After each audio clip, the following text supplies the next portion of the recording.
Ahí conseguí escribirlo dado vuelta. Muy bien, ¿eh? Muy bien. Lo que hace la cuarentena. ¿Viste?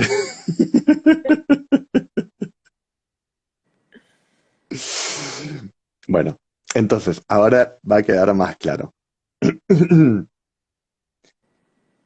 No entendemos la jerarquización con influencia del derecho internacional previo. Bien. Bien. Nosotros tenemos al juez, ¿sí? Síganlo, sigan lo que está explicándoles Matías, pues está claro. Síganlo, es todo un ejercicio lógico, chicos. Eh, vayan siguiendo lógicamente los pasos de lo que él va explicando y se van a dar cuenta cómo se va resolviendo. Acuérdense de esto, de la norma indirecta es la que nos indica qué derecho es aplicable para resolver un caso, ¿sí? Entonces, la norma indirecta elige un punto de conexión que es relevante para resolver esa situación. Entonces, con eso en mente, piensen, vayan siguiendo la explicación de Matías para entender cómo con la aplicación de esta teoría lo resuelve. Bien. Entonces, Derecho. claro, exactamente, como dice Florencia. Entonces, en equiparación, el juez toma su norma indirecta y desde su norma indirecta determina el derecho aplicable a la cuestión previa y desde su norma indirecta determina el derecho aplicable a la cuestión principal. ¿Sí? Entonces, el juez hace eso.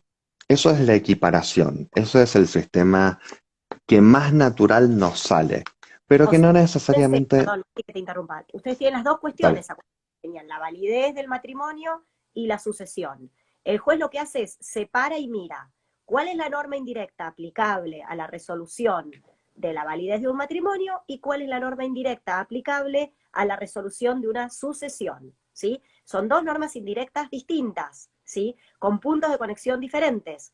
Uno para el legislador fue relevante a los efectos de determinar la validez de un matrimonio, lugar de celebración. Ese es el punto de conexión elegido.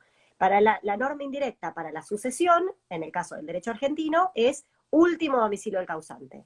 Hasta ahí vamos, entonces son dos normas indirectas diferentes para resolver dos cuestiones distintas.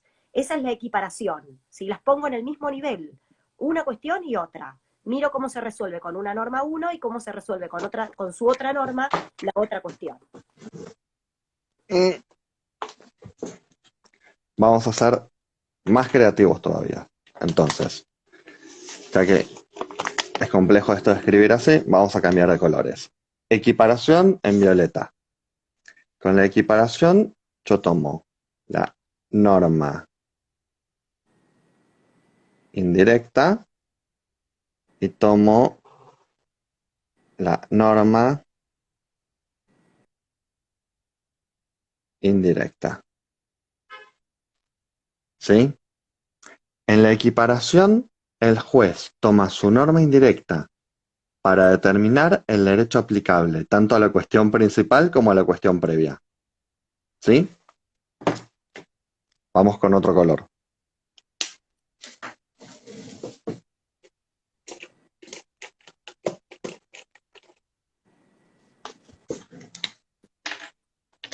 Ahora vamos con la jerarquización procesal. En la jerarquización procesal, el juez. ¿Se ve algo de este? No. No, este no se ve mucho. Vamos de nuevo, ahora sí con el negro. Jerarquización procesal. El juez toma su norma indirecta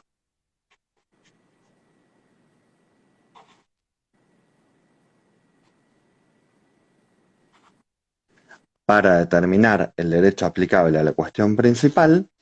Esto es jerarquización pura y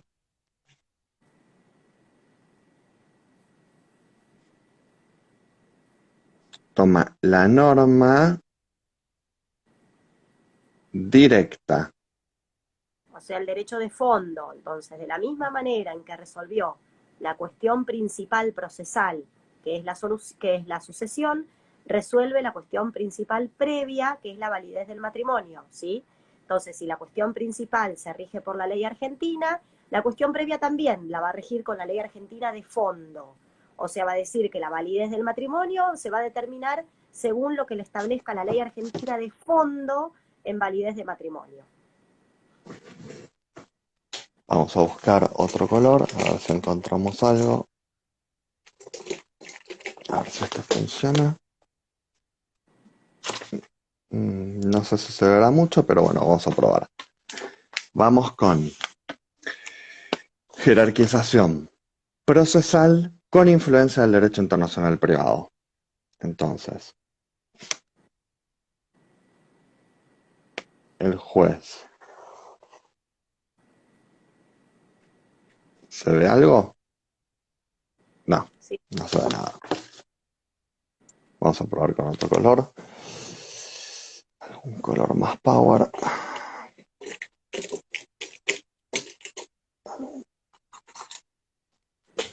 A ver si esto se ve.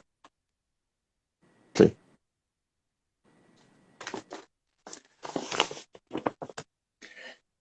Vamos a tomar jerarquización procesal con influencia del derecho internacional privado. Entonces, el juez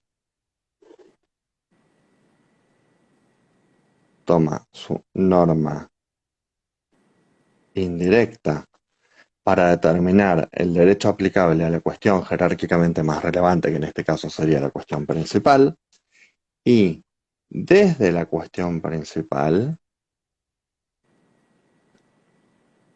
toma su norma indirecta para determinar el derecho aplicable a la cuestión previa.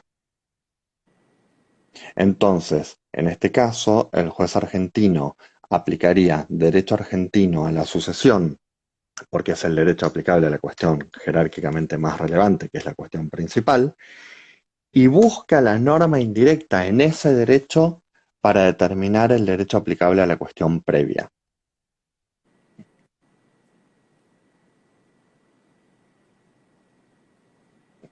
Vamos a hacer un Ya. ejemplo más. Si hubiera fallecido con último domicilio, como vos decías, ¿cómo se resolvería aplicando esta teoría si hubiera fallecido con último domicilio en Brasil? Entonces, el análisis lógico sería el siguiente. El juez miraría cuál es la cuestión principal a resolver, ¿sí? La cuestión principal a resolver es la sucesión. Entonces, mira su norma indirecta sobre sucesión, que establece que a la sucesión se le aplica la ley del último domicilio del causante. Determinaría entonces que la ley aplicable a la sucesión, para el fondo de la cuestión, es la ley brasilera. Pero ¿qué haría después? Miraría la norma indirecta brasilera, atención, acá esa es la diferencia con la equiparación, miraría la norma indirecta brasilera para ver qué le establece esa norma, ese ordenamiento jurídico, respecto de la ley que tiene que resolver la validez de un matrimonio. ¿Se entiende? Es, de vuelta, chicos, esto es lógica pura, ¿sí? Lógica matemática. Entonces, miro la cuestión principal. La cuestión principal es la sucesión. Miro la norma indirecta de sucesión que me pone como punto de conexión una ley. ¿Qué ley es? La ley del último domicilio del causante. Miro cuál es esa ley. Lo que pasa es que como en este caso era Argentina, por eso se terminan resolviendo de la misma manera, no importa qué teoría terminemos aplicando, pero si los hechos fueran diferentes, vamos a suponer que falleció con último domicilio en Brasil, me paro en el derecho brasilero, pero ya no el derecho brasilero de fondo, que hubiera sido la jerarquización pura, ¿sí? Sino que me paro en el derecho brasilero en su totalidad, incluyendo la norma indirecta, y miro el derecho brasilero, la norma indirecta del derecho brasilero, en cuanto a la determinación de la validez del matrimonio.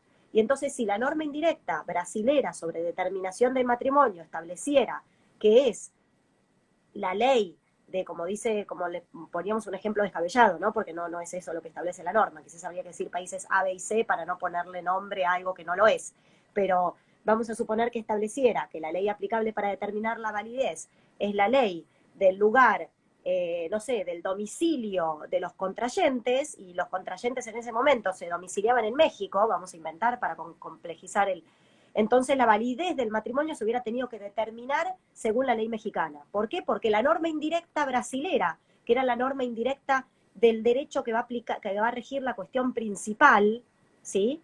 En mi jerarquía, me llevó a la aplicación, por su norma indirecta, del derecho mexicano. ¿Se entiende? Sabemos que es complejo desde el punto de vista lógico, pero al final del día no es más que un camino lógico. O Claro, sea, por eso les hice el dibujito, porque con el dibujito queda bastante más claro. En clases siempre lo hacemos con el pizarrón y es de las clases en las que me gusta usar el pizarrón porque me ayuda mucho. En este camino virtual no lo habíamos hecho porque es más complejo el tema de la utilización del pizarrón y escribir al revés y todo, pero bueno, recurrimos a la creatividad y a ver si efectivamente alcanzaba esto para que quede un poco más claro. No sé si quedó más claro. ¿Qué opinan? Los se quedaron todos así fusilados, tienen todos conmoción cerebral, ya no saben qué hacer. no, no es tan complejo, parece más difícil de lo que es, si lo piensan lógicamente. Es que por eso, una vez Pero que claro, bueno, lo bien, entendieron, claro, Hamza. una vez que queda claro, todo Sí, fluye, entonces como que es un torrente de información que sale, pero porque viene todo, vos vas siguiendo el orden lógico y vas tac, tac, tac, tac, tac, tac, tac. exacto, exacto.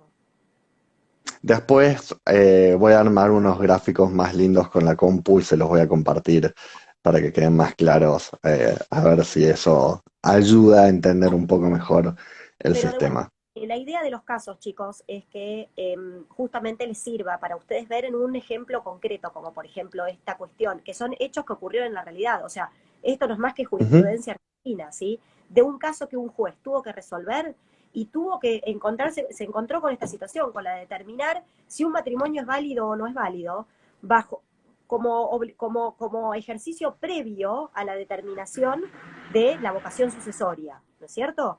Entonces, ahí es donde se plantea en la práctica la necesidad de resolverlo aplicando alguna de estas teorías. Y nuestro objetivo es que ustedes vean en un ejemplo concreto, en un ejercicio específico, cómo de aplicar una teoría llego a una resolución y aplicar otra llego a otra. O muchas veces puede ocurrir que llego a la misma solución. ¿Por qué? Porque los hechos que subyacen hacen que no importa qué teoría esté aplicando, termino resolviéndolo de una u otra manera, que es esta situación.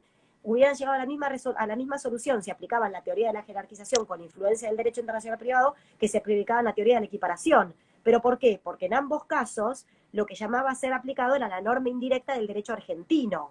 ¿Se entiende? Porque la cuestión principal se regía por el derecho argentino. Pero en el ejemplo que les poníamos, si la cuestión principal se hubiera regido por otro derecho, ahí ustedes entran a ver cómo se hubiera colado la norma indirecta de un derecho extranjero para resolver la cuestión, para resolver la cuestión previa. Exacto. Gracias Y por... ya estamos sobre la hora, así que no Bueno, sé yo si queda alguna disculpa, duda, alguna consulta. pero bueno, acá estamos siempre intentando acompañarlos como podemos. Mati, creo que el lunes la idea es seguir avanzando con los casos. Sí, sí, sí.